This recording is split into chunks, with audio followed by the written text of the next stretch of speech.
Ginger tea is a herbal drink made from ginger plant known as Zingiber officinae.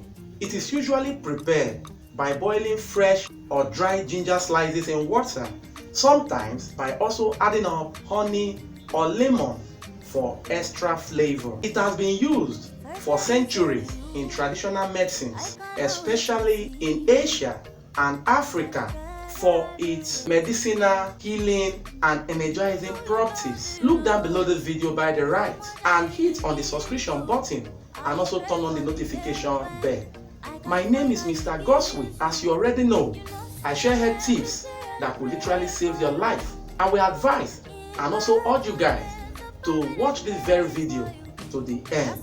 It promises to be interesting, exciting and educative. Thank you so much.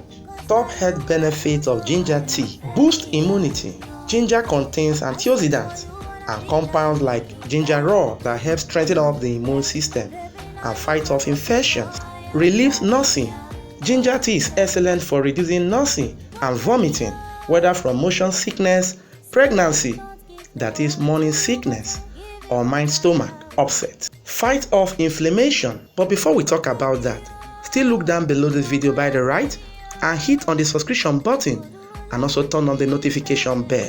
Fight off inflammation. Ginger's anti-inflammatory compounds can ease joint pain, arthritis, and muscle soreness, making it a natural remedy for inflammation. Improves circulation. It helps enhance blood flow and may reduce the risk of blood clots and support heart health. Still look down below and do justice to the subscription button and also turn on the notification bell. Till we meet again next time, I remain your regular host, Mr. Goswe. Note that it takes two to tango. Thank you so much and goodbye.